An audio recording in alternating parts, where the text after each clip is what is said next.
return for the gift you are giving to us in interacting with you in this way, I ask. If you have questions, if you have comments, please begin. Hello, Bashar. So my question is regarding deep beliefs, and in my case, I have this deep belief that any job will give me will restrain my will and will not let me be free on whatever I want to do.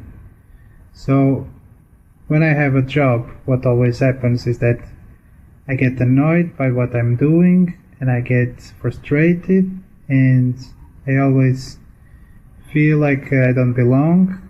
So I think this deep belief is connected to the way my professional life is been going. I'd like to have your opinion on that, and thank you so much for helping me. Many people on your planet don't think that what it is they're passionate about can actually be a living, a job. So we would suggest that you explore what it is that's different between what you're passionate about and the jobs that you take that you think you need because you have a belief that without those jobs you will not survive. Allow yourself to explore the possibility that what you're truly passionate about can actually support you, can actually be a career. You just have to allow your imagination more free rein and open up to that possibility, because many people on your planet do make a living by following their passion. For example, the channeling right before you. If the channel had not followed his passion, he would not be channeling us to you. And along with other things that are representative of his passion, it has always supported him in life in the way that he needs to be supported. Again, there are many definitions of abundance and support. Don't limit yourself to the idea of only one or two definitions. But the idea is that whatever it is you're passionate about must, by definition, contain the ability to support you as a career, as a job, or different versions of it will do so. So open up your imagination and inspiration and be willing to explore the high probability and the high possibility that what it is at any given moment that you truly are passionate about is actually something that can sustain you in life. Good day. Hi, Bashar. Good day. I have a childhood experience I'd like to share with you. All right. I thought I saw a ghost, and when I realized it was a ghost, it was at night, and I was in my home, and I went and laid down after that experience, and I was just terrified. It was the most fearful night of my life, and my eyes were shut. I didn't want to open them, and I heard in my ears moths. It sounded like flapping in my ears, and I sensed there might have been presences all around me, like beings. Yes. But I didn't know about ETs back then. Well, and you also didn't understand about spirits and how there are presences around all the time, and that many children are still capable of sensing them and seeing them because they haven't learned not to yet. Mm-hmm. Although because you were already infused with the idea that such experiences are to be treated with terror, that helps shut down those senses over time. Well, I was wondering so that was that spirits around me, or was it a type of abduction? More the idea of the perception of spirit. Okay. Although you have to understand, as we have recently said, because our civilization and other civilizations, being in a higher frequency, operate very closely to the spirit realm, there may be overlaps there where the idea of the perception of certain interdimensional beings is perceived as spirit or may be labeled as extraterrestrial, and thus sort of clouding the issue because it's a little bit foggy as to exactly what they are, since we operate on a similar level. So it can be both. It can be spirit. It can be extra-dimensional beings that you would call extraterrestrial. It's just that, again, as a child, you may perceive all of these beings in a variety of ways and not necessarily be clear on exactly what you're perceiving because they operate so similarly. Okay. Do you have any comment on the sounds that I heard in my ear? And they were sensations too, of like a moth or flapping in there. Yes, we're not really allowed to go into this too deeply, but there are beings that exist interdimensionally in between what you would call normal realities that are perceived from time to time, sometimes referred to as Mothmen and so on and so forth. We cannot talk about this right now too much, but such beings, interdimensional beings, do exist and they have a particular purpose that we will discuss at a later time. Okay.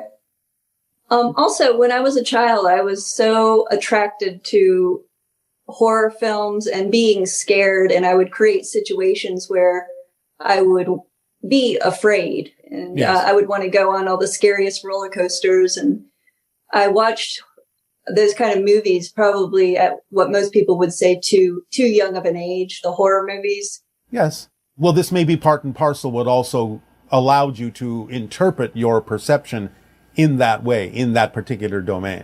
Now, again, many people will do this to feel excitement and to understand that it's a cathartic experience that at the end of it allows you to come out feeling stronger and all right because nothing really happened to you. You're using the idea to strengthen yourself against the fear, but sometimes, again, these things can also impart the idea of having a fear reaction to things that you don't understand. Okay. Now, are there more ghosts in those areas of like old Civil War battle sites and cemeteries? There can be. But again, remember, some of these things are, again, etched into the fabric of space and time because of the high degree of emotional experience that was had by the people at that time, especially in life and death situations. It will imprint itself upon the fabric of space and time. And thus, it's not always a live thing going on when you perceive what might appear to be a ghost in those so-called recreations of the past. Okay. Now, can some ghosts be kind of in disguise of another being? Or, it's not actually... They can, like it is. but it's usually for the purpose of being some sort of a guide for the living, to allow the living to have something more familiar to relate to. Is that very common? Well, common is a relative term. I'm not saying it happens a lot, but yes, as a technique, it's not uncommon. Okay. And who are usually, the beings are usually guides then that kind of show up in the form of another more familiar For the most part. Unless it actually is literally someone that you know as part of your soul family or someone who has passed over. Well, they're busy doing their own things a lot, right? So they don't. That doesn't mean that they don't respond to you when you need a connection. Because again, remember, space and time for them are not the same as it is for you as an experience. If you truly call to them, they'll be there for you. They're not always hanging around, but they have the ability to instantaneously be with you if you truly contact them. Okay, that's great. Could other people contact my spirit and then I would be in contact with them? It can happen that way. Yeah, without Yes. me even consciously knowing it. Yes. It is possible. Yes, it depends upon the purpose for it, but yes. Because again, remember, you are all in spirit right now. And you don't have to be aware of every connection you have because it's simply not relevant for your physical experience. Okay. Now, do most ghosts know that they have died? I know you've talked about some ghosts, they don't even know. The vast majority do know. Okay. But some of them that don't know, could they have died with another person and then both of those spirits don't know they've died and they keep... It's rare, but it's possible. There have been a few cases of such.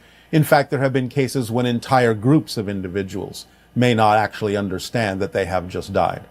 But again, it's relatively rare because there is help from the other side. Eventually, they will awaken to the fact that they are no longer having a physical experience. So before they realize that, what's going on with them? Like, what are they experiencing together, all if it's a group?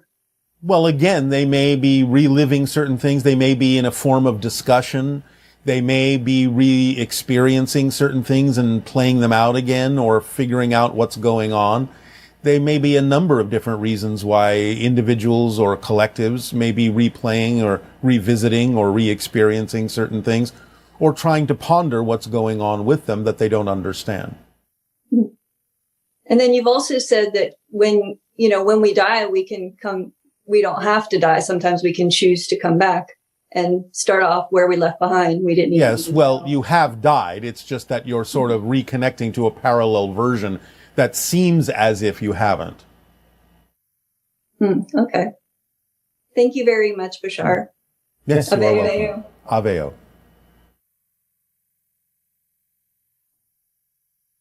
Good day, Bashar. My question for you is, what are the 5 questions that humanity should be asking right now? Thank you. Who am I truly? How can I express who I am fully? How can I be of service in being who I am to all others? Those are the top 3. And that will suffice. Hello, Bashar. Hello, good day. I have a couple of questions about the planetary grid system. Yes. In February 2022, over 1,000 people meditated in the Great Pyramid over several days. Our purpose was to realign the planetary grid for future generations. Each of us represented one of the nodes of the planet, either the physical, mental, or spiritual aspect. Can you please tell me the result of that? Not so much necessarily the idea of alignment, because it's already in alignment with itself, but the idea of amplification, magnification of the energy lines of the grid so that it can be more easily perceived by those who are sensitive enough to do so. Does that make sense? Yes. So they're not out of alignment. It's just a different... They're not out of alignment. Humanity is out of alignment. I see. So it's about bringing humanity back into alignment with the grid by amplifying and magnifying the energy of the grid to make it more perceivable so that in perceiving it, people can bring themselves back into alignment with it. Okay. Now, I'm aware of the crystalline grid, but can you tell us about the other grid systems of the planet, both above and below the surface? Well, again, there is always a spiritual grid that the physical grid takes its cue from the template level non-physical reality to the physical reality. The idea of the crystalline structure of the Earth in general and the crystalline grid is again that which allows a certain kind of reality to be experienced, a certain pattern, a crystalline pattern that locks in a certain frequency, a certain vibration that sometimes is perceived by many as what you call the Schumann resonance of about 7.85 cycles per second. This allows you to connect strongly with the idea of being a physical being, being a natural being on Earth in physical reality. But it also, shall we say, penetrates into multiple dimensions simultaneously, including parallel realities, especially the ones that might be more relevant for the experiences you are having. So it makes it easier for you to cross-connect through one grid to another to the different parallel realities that might be relevant for your life theme in your exploration. Does that make sense? Do you understand what we're saying? Yes, absolutely. All right. So is there a grid that holds our past life memories or all the memories of the planet as well? Well, as I just said, what we were just talking about is the idea most commonly referred to as parallel realities, because remember, there's no such thing as the past. That's just a parallel reality that you're calling the past. So what we already just explained includes the idea that you're calling the past. Okay. And did Tesla know how to tap into this grid for energy? Is it related? Yes. How so?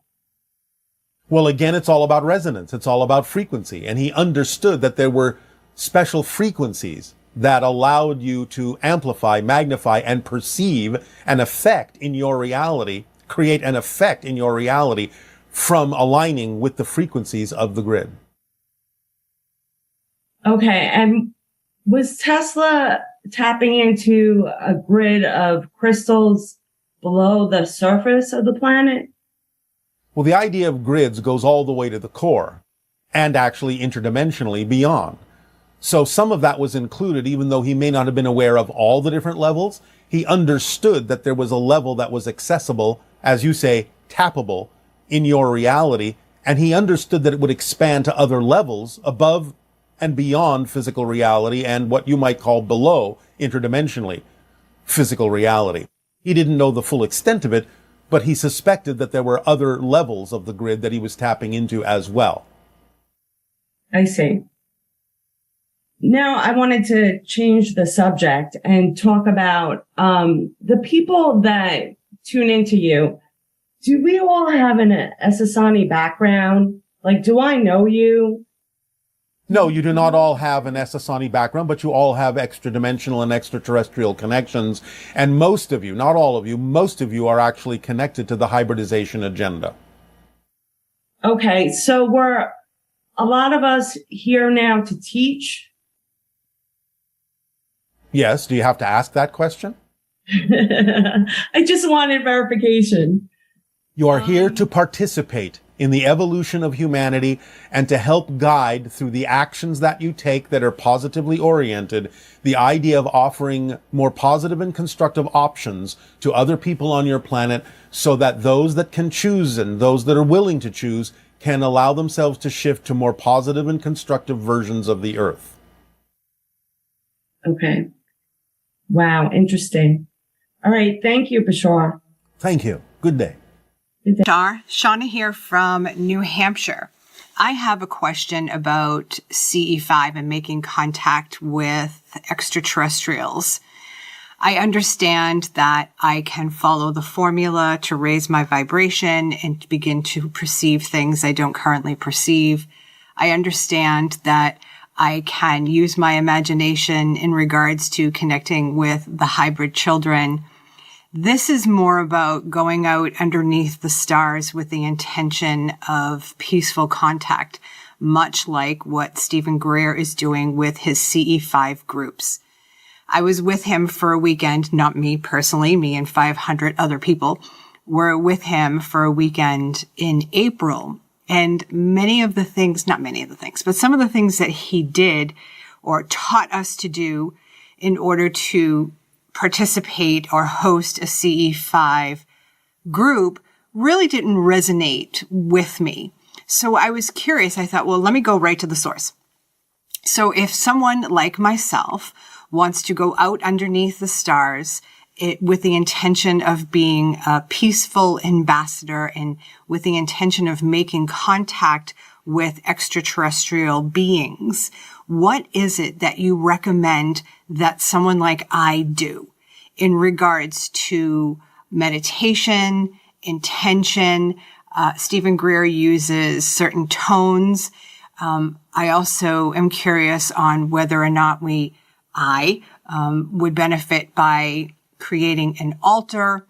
And I'm getting the impression it's really about personal preference, but I was hoping that you might be able to share with me and whoever else is interested in this topic, something that we may do out underneath the stars, in order to, make contact or, vector in extraterrestrial beings.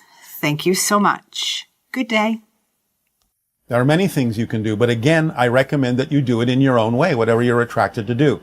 You could hum, you could ohm, you could sing, you could recite poetry. Whatever it is you're attracted to do is what you need to do.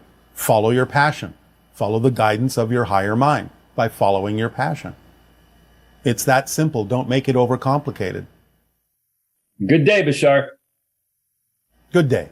You can hear me okay, great. Do you say good day on your planet? Is that just something Earth people do? It is a translation of our greeting. Oh, Interesting. So you guys greet each other just like us. Well, not exactly. It's a translation. Ours happens all completely telepathically. But Right. it's a good translation. It's a good translation. It's a sufficient translation into your language. Right, but there's a commonality that we greet each other. We don't just start talking. Yes, in a sense, there is always some sort of indication that you are being contacted or connected to something. Yes. Oh, It's like the idea of calling out in some way, shape, or form to allow a certain alignment to happen, to know that you are being connected with as an individual. So on your planet, good day will do. Lovely. And are you only able to connect with me through my voice, or is there some other way that you're reading me? I am reading energy patterns that come to us as a form of language, of shapes, colors, sizes, vibrations, frequencies, so on and so forth.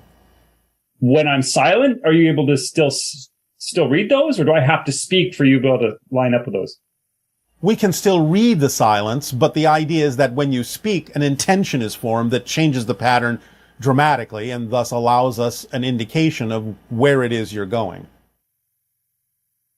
Well, thank you for being here and talking with us. We all appreciate this. I appreciate this. Thank you. As we appreciate all of you. Thank you. Great. This is fun. This is great. Do I have a more direct line of communication with my higher mind right now talking with you? Yes, because we represent your higher mind. It's like you're talking with your higher mind by using us as a mask, as an excuse, as a reason to have easier communication with your higher mind. Okay, so can you help me understand the energy? Because I kind of feel like telling my higher mind to kiss my ass for some reason. I don't know why, but I just feel like being cheeky and just kind of telling it off and kind of pissed off at it. What would be the reason for that? What's the energy behind those feelings I'm having? Well, you might be assuming that the higher mind does things it doesn't actually do. Yeah. You might be more upset with your physical mind and the belief system embedded within it. I think the higher mind only feeds the energy, only sends the energy that makes you aware of what's going on in the physical mind. It's an illuminator. It's not a causation. Thank you. It's an illuminator. Yeah. All the time? All the time. Wow, that's a good insight. I was going to ask you, is there some advice my higher mind could share, with this direct line of communication, perhaps a stumbling block? Yes. Well, again, first and foremost, remember that the higher mind speaks in energy terms, and therefore the physical mind's translation, the physical body's translation of those energy messages is the idea of passion. That's how you interpret messages from the higher mind telling you who you actually are and how you need to act and what path you can walk. The idea of the belief systems within the physical mind can counter that, and that may be what you're upset about. Lovely. Thank you.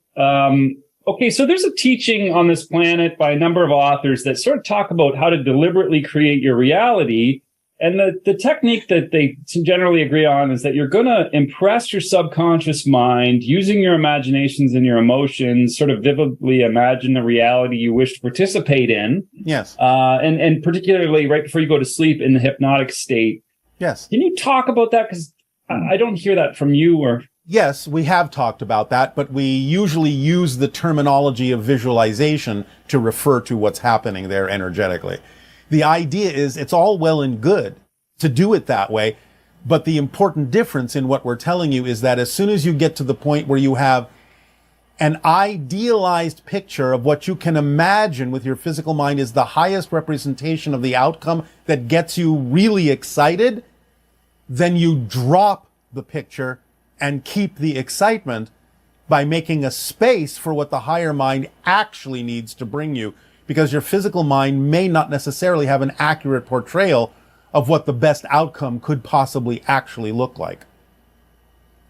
You're dropping the insistence, but you're also initiating a particular state of being. That exactly. Is deliberate creation. Okay. Exactly. So it's the state of being that's important in doing that, not the picture, except for the fact that the picture is your symbol, your representation of what gets you into that state, so that when you then stop insisting on that particular outcome, then you make room for whatever the outcome actually needs to look like. Thank you. Yes. Is the Bible a literal story of historical events and facts? Well, not literal, in many cases symbolic, but it is representative of some history, although there's a lot of changes and interpretations that have been posed upon it. I feel like, I feel like most people interpret the Bible on this planet more literally, and yet it's actually meant to be more of a metaphor or allegory. Would you say that's accurate? Some things are representative of actual historical events that may sound allegorical. Some things are really just metaphorical. But again, do remember that even the people that say they take the Bible literally don't take all of it literally. Okay. Because again, if they did, they would be doing things that your society frowns upon now. Interesting. How important is it that I participate in some of the contact supporting events, like putting a picture in my window to help acclimate with the idea of an alien? How important is that for me to actually participate in that stuff versus if I don't, in order to actually get to participate in that reality, like I'm trying to ask, if I don't bother with it, am I going to miss out on, be able to have that ET contact and ride in a spaceship? Or is that sort of thing just like a major theme that is my destiny, that I'm not going to miss it? It's a permission slip that will work for many people. The only way you'll really miss out on it is being worried that you'll miss out on it. Lovely.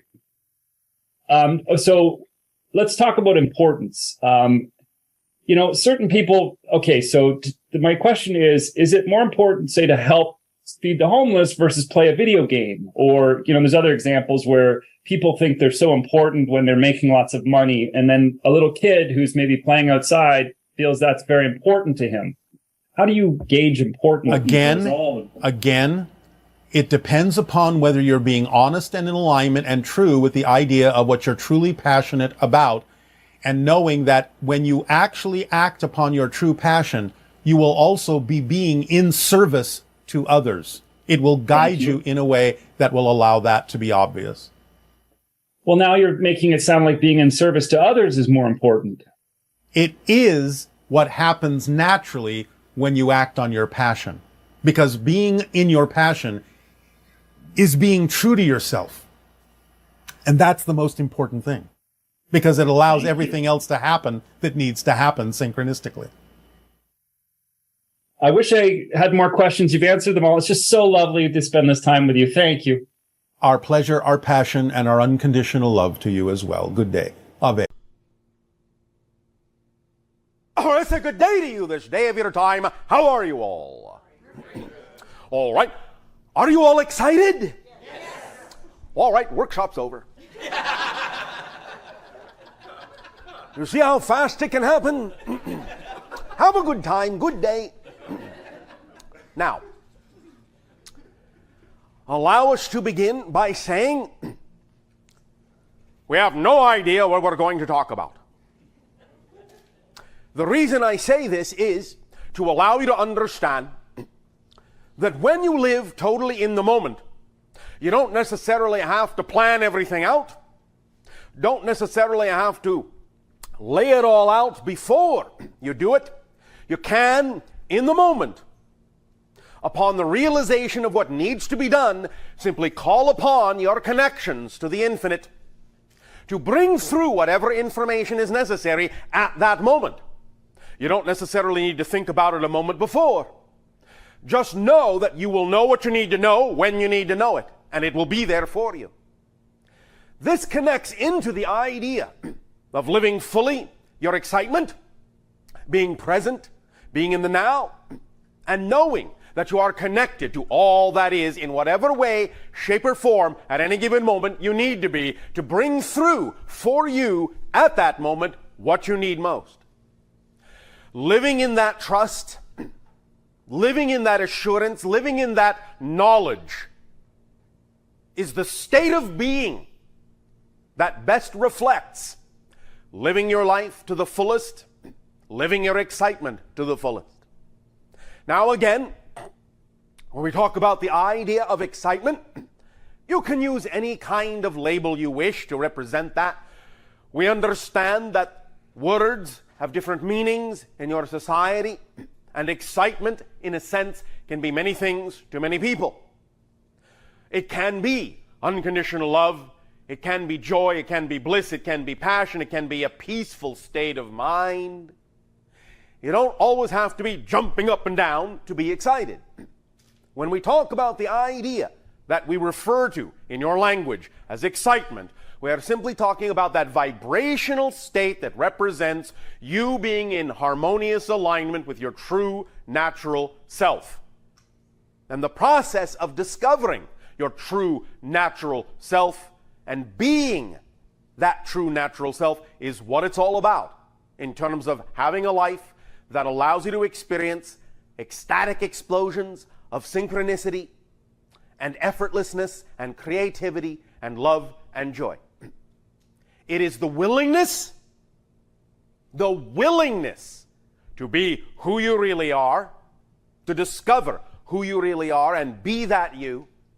That willingness is all it takes to get the ball rolling, to start the momentum going, to bring into your life, to attract to you those things that are most reflective of what you need next, of what you need to look at, what you need to deal with, what you need to process, in order to add that knowledge and add that experience to your being, so that you can expand and expand and expand and experientially become more of who you were already created to be. There's a process of self-discovery, a process of awakening, a process, in a sense, of remembering who you are. As we said, that's what physical reality experience is all about. It's making choices. It's the ability to choose. It's the experience that choice brings you of discovering through all the choices you make who and what you really are as this particular personality in this particular parallel reality life. Now, yes, of course, the greater you, what some people may call the oversoul, obviously has a number of lives going on simultaneously in what you call parallel realities or past or future. All of those things coexist concurrently, simultaneously. But this you is unique, as all of the different versions are, all the different life experiences are, whether physical or not. Each aspect of your greater self is unique. And so even though you have many lives, this life will never happen again and has never happened before. This is the only life this you has. And so to make the most of it, to allow yourself to really experience, to really savor what this life is all about, the idea is that you have the freedom, regardless of what you have been taught, regardless of what you may still believe, you have the freedom at every given moment to choose who you prefer to be, how you prefer to act, what experience of life you prefer to have, that you believe is most representative of the you are, in your heart of hearts, in your deepest soul. Now, as children, many of you automatically understand what it is to live an exciting life. But of course, different belief systems that have developed within your society over time will often talk you out of continuing to live that exciting life as you grow up, as you mature. But the idea is really to learn to balance that, to learn to blend that, to learn to become a grounded adult who still understands the freedom of play, the freedom of creativity, the freedom of excitement in the way you understood it as a child.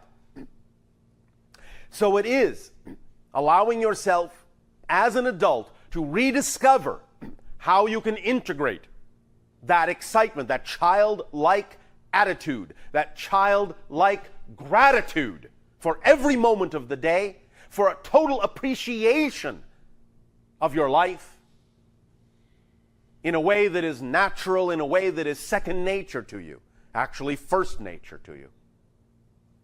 So that you can know with assurance that as you move through life and as you make decisions and as you make choices, you are constantly supported in whatever choice you make, to whatever degree you are willing to make it. You are never not supported by the universe. And this is the first element we wish to drive home with you with regard to the idea of living an exciting life, is the understanding and the realization you are never not supported by the universe. Totally. Many of you can create an experience as if you are unsupported in a variety of categories and ways, but all that is happening is you are being supported in what might be a negative belief. The universe does not judge. All that is does not judge whatever belief you choose to experience. And if you choose to create a definition and a belief within your consciousness that says you are not supported, the universe will support you in your experience of lacking support. You are always supported, but you are only supported to the degree and in the manner your strongest belief says you are capable of being supported in. But you are supported fully in that belief, in that experience. Every single belief, as we have said, contains, in a sense, a mechanism that reinforces that belief.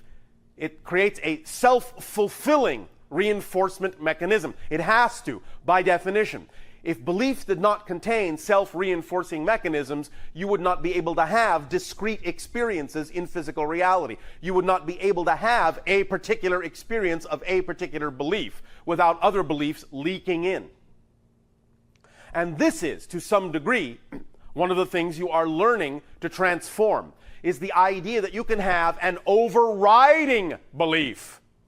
An overriding belief that colors all other beliefs, that beliefs are easy to change, instead of an overriding belief that beliefs are difficult to change. The overriding belief that beliefs are difficult to change is part of the paradigm of the belief itself that is there so it will be reinforced so you can have that experience that the belief creates. But now, in your age of transformation, you are learning you can replace that overriding belief, that program, that equation, with another one. That beliefs are easy to change.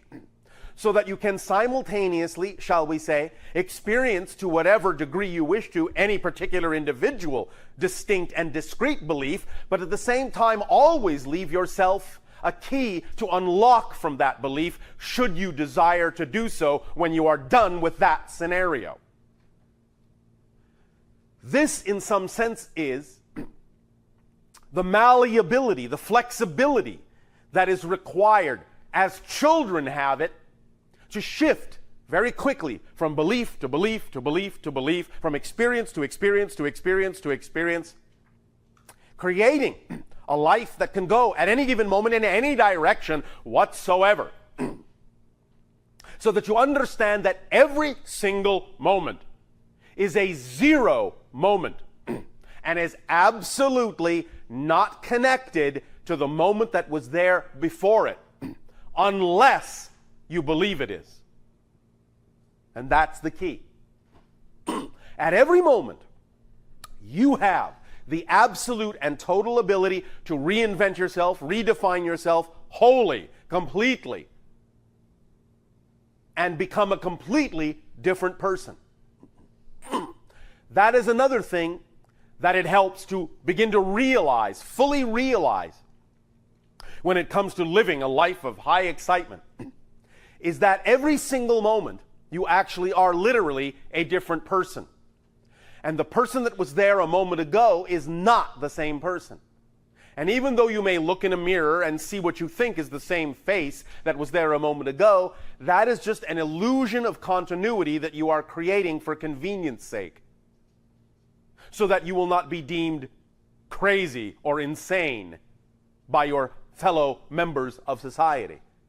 But you could create such a distinct difference in the person from moment to moment that when you look in the mirror, you would actually see a different face every single time you look. Some of this ability has been demonstrated, as you say in your language, scientifically, medically, in cases of what you call multiple personality, where you can actually have one personality that actually has a particular physical condition, such as a cancerous tumor. But when they switch to another personality, the tumor is nowhere to be found. Instantaneously transforming because this personality never had cancer. It's not that reality anymore.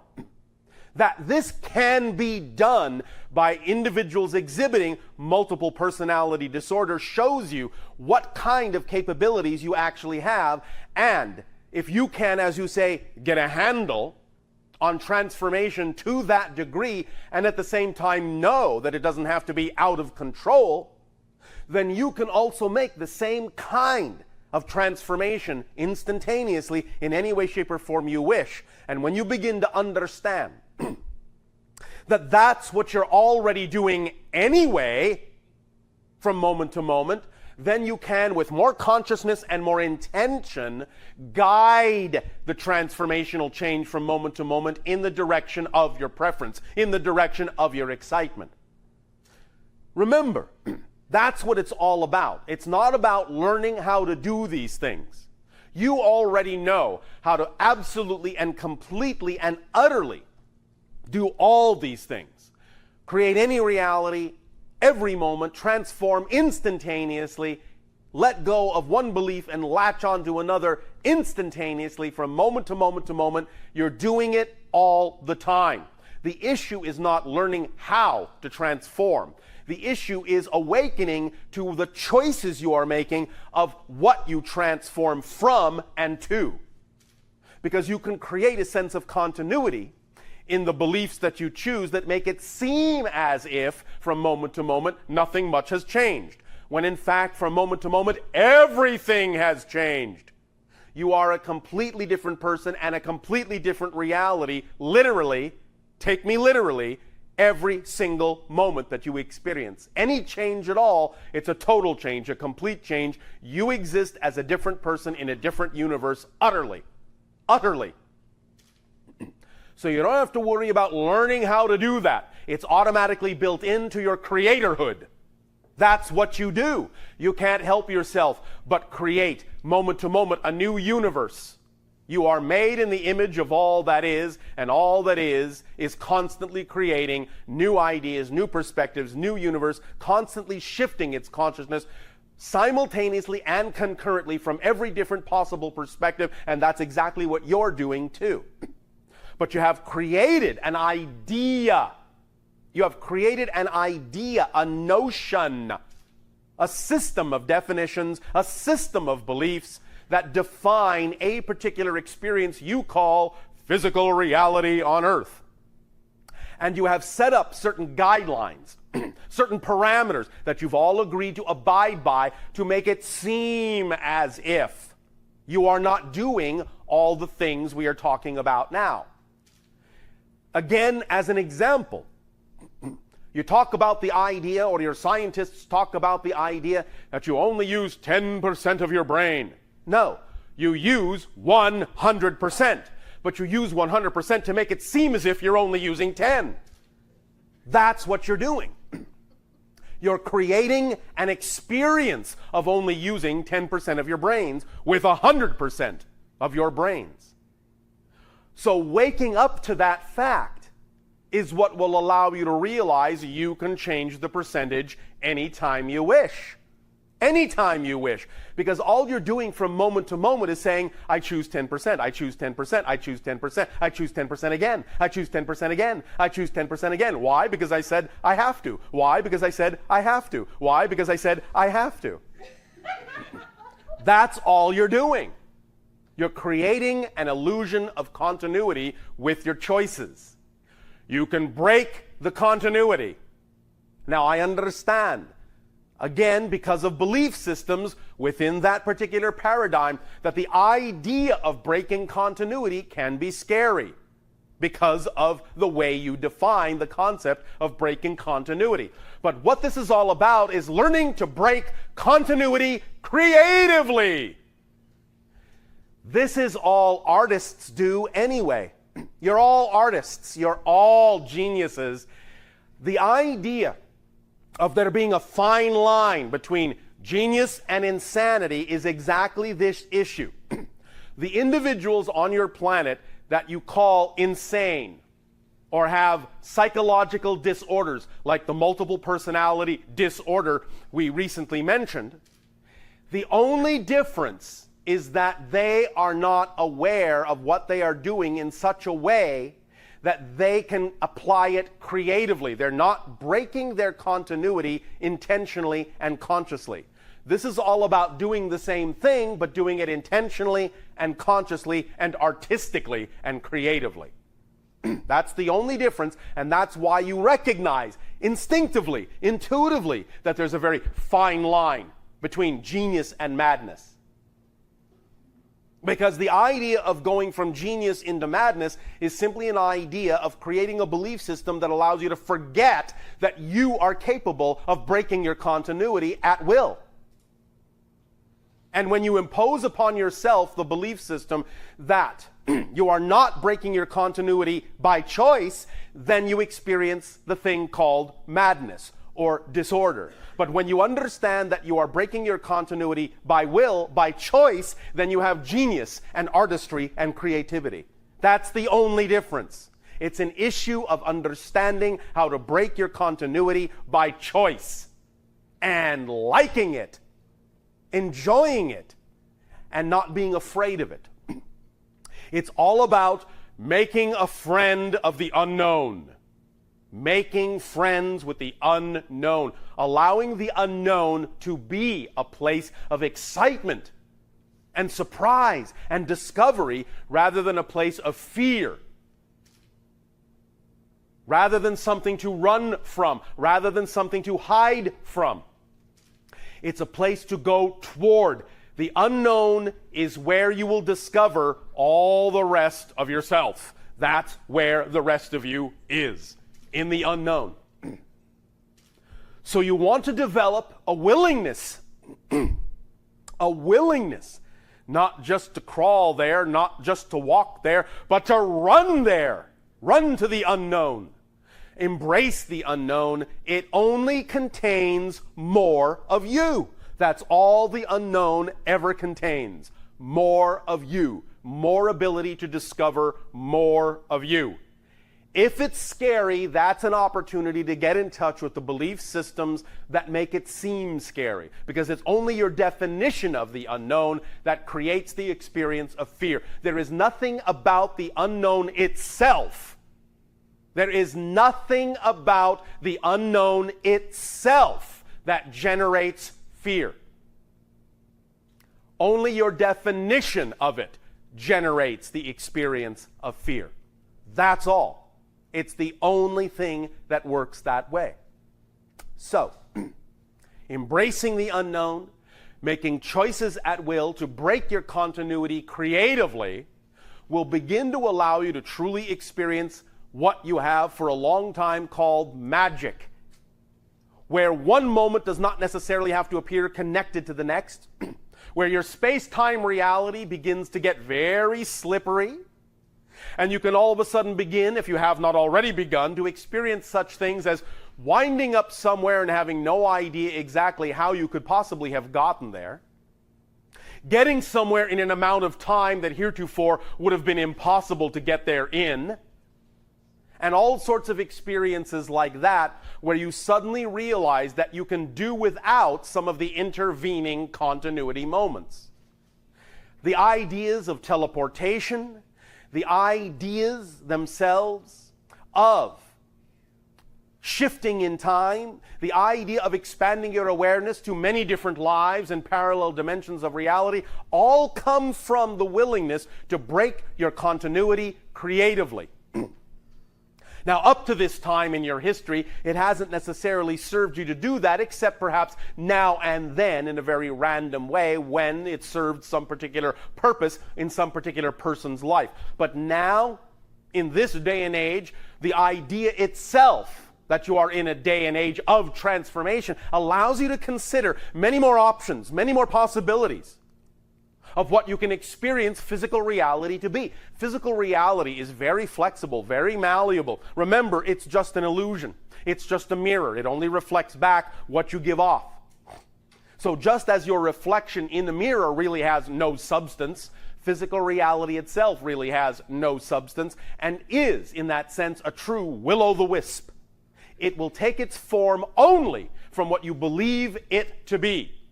Only from the solidity you impart to it with your definitions and your meanings and your beliefs.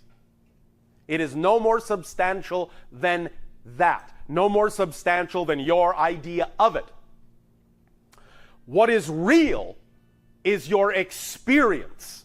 That's reality. Experience is reality. Reality is experience, not the things that are the props of the experience.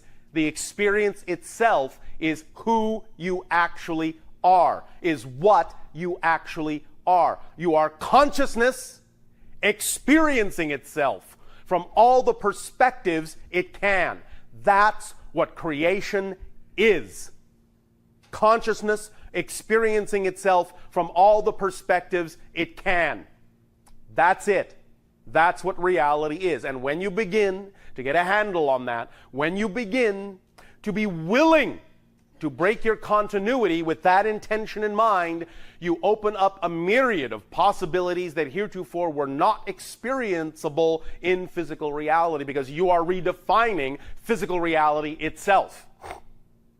We have long said, and we will repeat this if necessary, we have long said the process of shifting, the process of ascending from one dimension or one reality to another is the process of realizing that you actually are the reality you previously thought you existed in. I'll say it again.